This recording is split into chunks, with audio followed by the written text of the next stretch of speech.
Tim Kossama qui met le bateau Le Djilor à la disposition de l'État pour le transfert du riz. Il est en ce moment en chargement au port autonome de Dakar. Pas moins de 3800 tonnes seront acheminées à Ziguinchor. Une contribution volontaire décidée par le conseil d'administration de la société. Lamine Touré. Môle 2, port autonome de Dakar. Le Djilor secoué ce matin au contact des tonnes de chargement de riz. Destination Ziguinchor. Plusieurs capitaines de l'industrie maritime étaient à bord. Des Sénégalais du secteur privé et public. À travers le consortium sénégalais d'activités maritimes, plus de 3000 tonnes de riz vont être acheminées à Ziguinchor.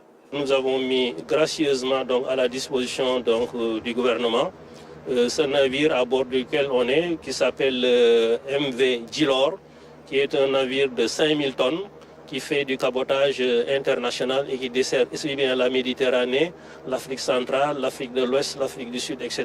Compte tenu, disons, de la limitation un tout petit peu du tirant d'eau à Ziguinchor, nous ne pouvons emporter que 3800 tonnes. Ce chargement équivaut à plus de 50 camions par voie terrestre.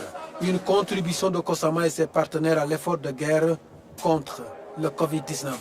Il s'agit, n'est-ce pas, d'un acte citoyen, d'un transport qui s'inscrit en droite ligne, n'est-ce pas, de la vision globale du chef de l'État, qui est une vision d'accompagnement, n'est-ce pas, des populations. Et c'est spontané, parce que nous vivons actuellement des moments assez difficiles à l'échelle mondiale, à l'échelle planétaire.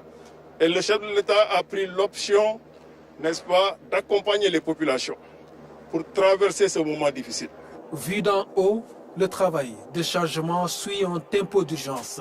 Ce samedi, le Djilor, battant pavillon Sénégal, quittera le port de Dakar. Ce qui est plus bénéfique parce qu'il aurait fallu peut-être mettre 90 à 100 camions pour pouvoir acheminer ces 3800 tonnes. Alors que le navire peut les prendre en 48 heures, il fera peut-être 13 heures de mer pour arriver à Ziguinchor.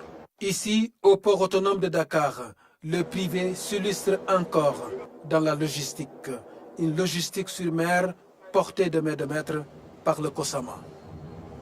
Sur l'international, face à la situation imposée par le coronavirus, la France et plusieurs pays européens se penchent sur un plan de déconfinement progressif. De son côté, l'Union européenne propose un plan de relance de 2000 milliards d'euros et pendant ce temps, la communauté musulmane se prépare à vivre un ramadan inédit. Pape Bounachao. À la date du 23 avril, la pandémie du coronavirus a tué 21 856 personnes en France. Dans le pays, le nombre de patients hospitalisés en réanimation poursuit sa baisse. Une lueur d'espoir pour le président Emmanuel Macron qui, à l'issue d'une réunion avec les maires, a dressé les contours du déconfinement progressif. Le plan complet sera rendu public à la fin du mois d'avril. Pendant ce temps, à Bruxelles, les 27 de l'Union européenne se réunissaient pour la 4e fois depuis le début de la crise. La Commission européenne a proposé un projet de relance économique qui se chiffre à 2 milliards d'euros. Mais jusque-là, les États membres ne sont pas encore parvenus à un accord commun. Au Brésil, la situation s'est aggravée d'un cran, notamment à Manaus, capitale de l'État d'Amazonas dans le nord du pays, où les hôpitaux sont submergés. Le Brésil, où le président Bolsonaro a été récemment aperçu à la tête d'une manifestation anti-confinement.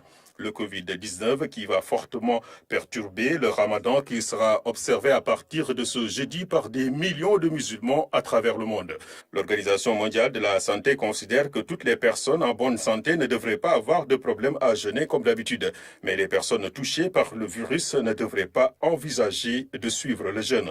L'organisation onusienne appelle à un respect strict des mesures édictées et recommande l'annulation de tous les rassemblements religieux pour éviter la propagation de la maladie. Une maladie qui à ce jour a tué plus de 185 000 personnes.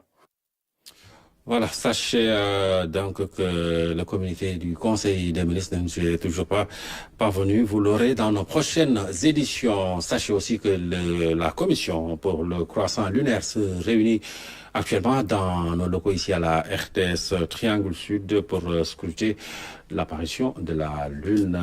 Vous aurez donc des échos dans nos prochaines éditions. L'information revient à 23h avec Maria Madramé. Merci de nous avoir suivis. Passez d'excellents moments en compagnie de nos programmes.